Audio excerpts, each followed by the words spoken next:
Alright guys, today we gotta pull the engine harness and main harness. Basically, it's a little bit freeing, a little bit therapeutic knowing that I will be exercising my past demons, aka this super chopped wiring harness. It's been repaired many times and not exactly professionally, sometimes occasionally on the side of the highway. So we can finally replace it with a brand new Wiring Specialties engine harness and a non-chopped up main harness.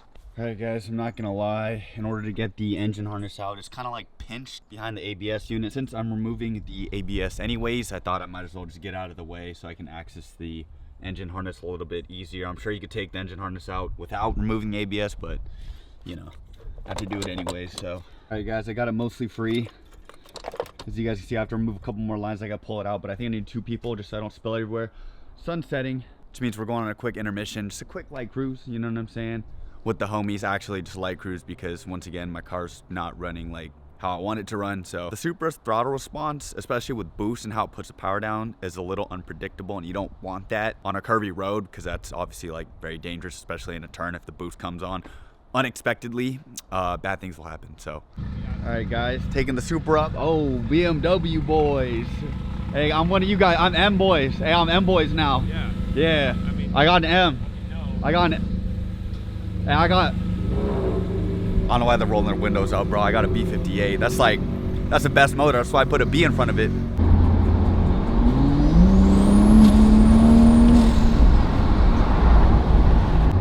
Guys, I know some people hate the burbles, but like sometimes it's kind of cool. Okay, hold on. Let me just open the valves.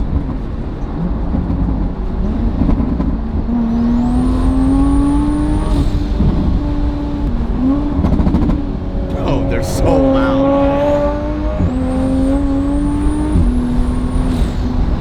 Alright guys, so we're currently at around half a tank right now. I'm at E71. As you guys saw from the previous video, I tried to put more ethanol in it for some reason. Still limiting the torque. It felt like it had less power, so I'm gonna put in 91 octane, so regular pump gas, and bring the ethanol content down back to like hopefully E30, E40, bring the power down, just because I don't know.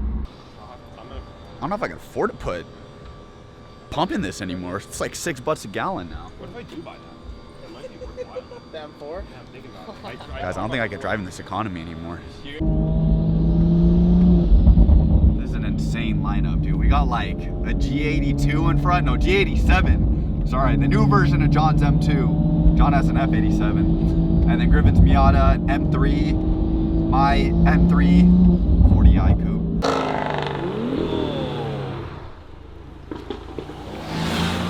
Goddamn. Dude, there's so many cars we didn't even fit. Guys, we're really seeing the increase. You know what's crazy? He literally has the same setup as me, except I just have The real estate here is too high. We could not fit.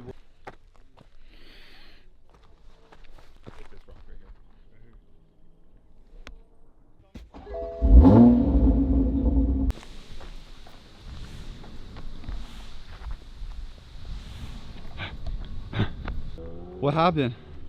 Nothing. He's just looking for the grill. Oh. Yeah. Oh. Oh. Hey, is it pretty cool? He knows it. He's a BMW guy at heart. So. That's a fake M. It's a fake M. This is a real one. Oh, what is that? I don't know. I think it's a Ferrari. I think it's a Ferrari. I wonder what the retail is. The retail? Yeah. I don't know what it is actually. It might be. I'm not sure. It looks like a Ferrari, low key. Yeah, I think it is a Ferrari. Yeah.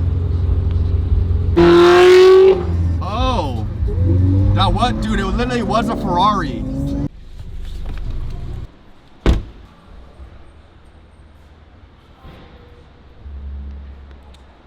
It's like a BMW sandwich. New day, new meet, guys. We don't normally go to meets, but our homie Dan invited us, so we're gonna pop out for him.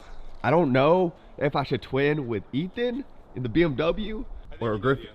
Yeah, I think I should take the Subaru, but I can also take the Skyline and twin with my boy Griffin right here. It's cool because I have one car to twin with each of my homies, so it's just one happens to be slightly more reliable than the other. They got a fiberglass hood for his car. Dude, it looks so good. Yeah, dude. Dang, you wrapped it too, dude? Wrapped a carbon fiber? Yeah. Is it GTS style? Whoa. Dude, so much carbon on this car. It's actually crazy. He's also missing the 440 right here. I don't know why it's missing that, but.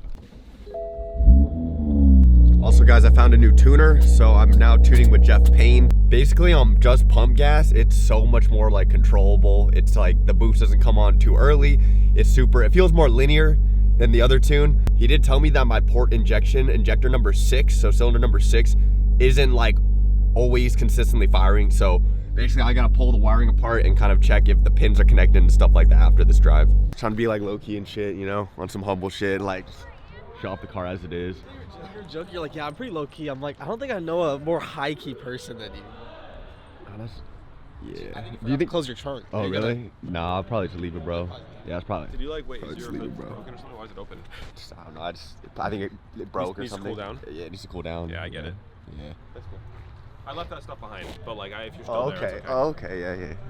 It's M owners. Dude, I like this show because there's not music blaring in my ear. Dude, look how tiny this is. It's like a little baby engine. Toyota. You probably lift this with like. Oh, it's a Corolla. Oh, I didn't even know that. 4 AGE? Wait, is that the motor from the 8.6? I think so. Let me know. I actually have no idea, so I don't know anything about Toyota engines. My Toyota has a BMW engine drivetrain in it, so. Bar boy, how did Dan get both his vehicles here? Probably probably put the bike on the roof of the 8.6. Okay, or do you think he was like out the window like this, Ooh, and that's like probably what he did. holding the bike? Yeah. Just go, yeah, it goes right in. Dude, where's Dan? I'm gonna give him the award. Dude, they low-key got like a whole like tool swap meet going on here, and coveralls for $10. I'm about to cop me some coveralls. These are Craftsman. These are like good quality like tools, bro. What do you use that for? Lug nuts. Steel. If you want to do it, yeah. 2.8, hell yeah. You just haggled this guy for $2. Yeah. He's asking 10, bro. Do you have 8 cash? You're asking me for $8. Do you have cash? I have $10 in my I phone. just lowballed him $8 on a $10 used item for the school program. How much do you want for this? 10 mil? Oh, it's a 10 mil? Yeah. And it's Matco? This is gonna be at least this many dollars. 3? Yeah. You do like 150? I'll do 2. 2? I'll do 2. What brand? There's no brand on it. Oh, It's a Matco, yeah. Oh, It's a good okay. brand. Alright. 32. There we go. Yeah. The program For the exactly. kids. Ooh. That's my favorite generation of Subarus, the WRXs. I don't know what style. I think it's the GD. I forgot which one it is, but it looks so cool. Oh. Out of every car, that's the one, bro, that stands out. Right. It's in good condition, actually. It's really good condition. Still got the working seatbelt thing. Yeah, can I work here? It's my first time in the back of a sheriff car, so. Are you sure about that? Yeah, watch your head. Oh yeah, first and only time. Wait. Let me help you so you get used to it. Yeah. There you go. Don't hit your head. There you go. Wait. Yeah, I get it. Wait, do you have to? Guys, I couldn't get out because there's no door handle inside. I just realized. That makes sense though, because I think you want to rethink your ways, sir. you know what, guys, I'm gonna start driving the speed limit like I already have been. You know, I think that was a life-changing moment for me. It'd just be like, I'd be like, oh, he's like, yo, This is the whole Sake Bomb crew. They also have the 35. Oh my god, bro. I thought this was a Hellcat badge. It's a Godzilla badge. If I ever get an R35, I'm throwing the Hellcat Godzilla badge on the car for sure. If I ever get one. Okay. All right, we got another Whoa. air tool bundle, guys. Wait, I need the splitter. I need this. And this. And these. And these. And those. This is like a full track car too. Alright guys, we're about to go. I'm measuring my engine oil.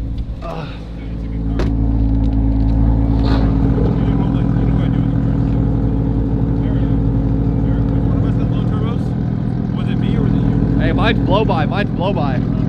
Yeah, it's because gotta make a lot of boost.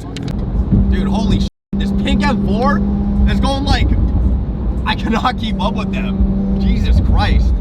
M owners, man. We're all alike. We all just are trying to get somewhere on the highway. Yeah, but this pink M4 has just been mobbing, bro, since we got on the highway. Also, oh, my injector's working now. See? Oh, now it stopped working. gas, and oh my god, it was a girl driving. What the f? The huzz and the M4's kind of crazy, chopping up on the highway. All right, guys, so me and Dan got, this is Dan, by the way, very knowledgeable with old cars, which I hate working on, but we have to. So got the ABS unit out, got the Chase Bays Delete kit. Don't have it installed right now because we gotta strip the bay, but gonna take all the lines out. Got the engine harness out. We're now working on the chassis harness. In order to get to the chassis harness, we had to unfortunately take the dash out, which we're in the middle of. And if you guys don't know, these cars are very brittle, especially right here. So yeah, I kind of snapped this.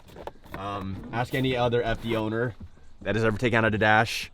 95+% of these break because they suck, and Mazda wants $500 for a replacement, so I'm probably gonna buy an aftermarket one. Got all the trim pieces exposed, took out the center console area, and now we just got these 2 bolts, the 2 bolts on the other side, and that 1 middle bolt. Those are the 5 bolts that hold in the dash, and it's ready to pull. But yeah, we didn't break the gauge cluster.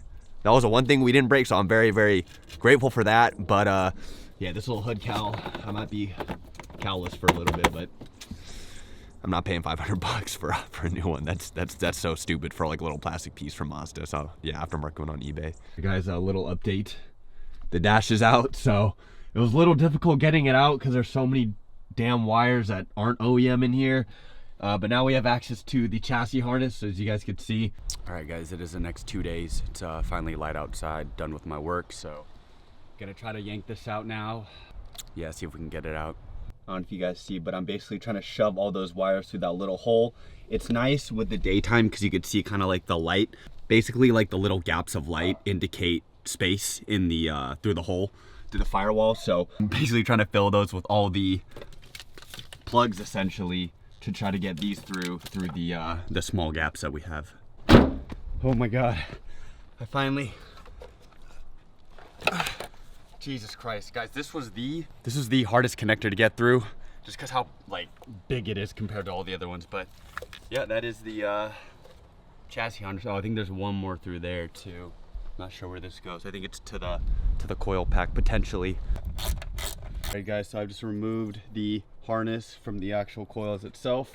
All right, guys, so currently I'm trying to take off this chassis harness. As you can see, it's kind of like all integrated in one, and the reason I'm keeping it all together and not taking apart each connector is because I want to replicate this setup with the aftermarket coils and aftermarket like plugs and things like that for the new chassis harness. The new chassis harness is used, but it has like 2 modifications. We're gonna have to make more than that because this is, yeah, like I said, it's running aftermarket stuff, aftermarket wiring. So I got all this disconnected from the map sensor. I don't know what this is. I think there's like the brake booster or something like that. And all the wiring over here, so I can now pull it through this hole. The pose is insane. Yeah, dude, it is. I don't want to damage the, as you guys know, the RX7 frame is not the strongest. It's also been bent probably 2 or 3 times now. One of them was my fault, but yeah, I just don't want to like risk like bending it after we literally just fixed it. So I'm standing on the tire that I know can support me. So, all right. Oh my.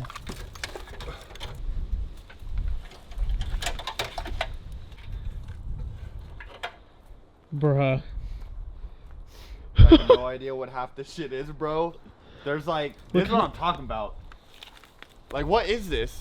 Like, I don't know what this is, but it's here. Look at how long this is, dude. There's just random ass wires sticking out. Like, bro, like, what is this? Oh hell no! This is the part that was in your fender well, huh? I think so. Wait, I can find the part. Oh my god. Dude, this is. Let me focus on it. Bruh, look at that exposed copper. It's an X wire. You know how they do X exhausts, like X pipe? It's like an X wire. That's so heinous. It helps with continuity and shorting your entire car. That's terrible. That's the cost of being static. Oh shoot. Oh hell no. Bro, that, oh my god, it's giving me flashbacks to the LA trip. So we've run into an issue here. I didn't learn the first time. I tried to patch this side before, but clearly I didn't patch it enough. Okay. Oh, let's see where the issue lies. Do you see all the frayed wires? Oh! What is that? What is that? That's what's connected to my ECU. So if anyone was wondering like why my car wasn't always running 100% correctly, it's because every single wire has been cut and resoldered at some point. I don't know why. They could also be crimped. Or I don't know. There's. All right, guys. After pulling out all of the wiring, I have noticed a couple things. First off, I think there's a connector missing. I don't know what this is. I think this is part of the ABS system, but there's definitely a pin missing in there. Number two is the ABS line. I think the wiring that goes into the brake right here, it's definitely caught on fire at least like once. At least that's from what it looks like. And number three is the actual connectors on my ABS unit. So I don't know which pinout this is for, but it is the largest, so I think it's the most important. It is completely corroded. So yeah, if you guys are ever driving, it's nighttime, you have a corroded ABS system that doesn't work, and you have $25 tires off Facebook Marketplace, yeah, just don't. Yo, what's going on, guys? Made it to the end of the video. Thank you so much. As you guys saw, finally got the wiring harness out. I know a lot of you probably like, why'd you pull it out? It's a lot of work, it took a lot of time. It's something that I've been needing to do for a long time. The car never really had a great wiring harness from even when I purchased it because it had already been modified before. But yeah, I only want to splice into what's necessary. I don't want a bunch of random wires hanging out for no reason. So yeah, I didn't film the whole thing. Obviously I was filming bits and pieces of it, but it took quite a bit of time. Taking out the dash, removing all the plugs and everything like that took a really long time. So, but yeah, I didn't want to bore you guys with like just me taking apart the connector. So I threw like clips in this video from when we went to the meet as well. Yeah, anyways, thanks for sticking in the video, guys. If you guys want to support the channel, we still do have jackets available, limited stock. I'll put the link in the description down below. And yeah, once again, have a good week, guys, and I'll see you guys in the next one. Peace.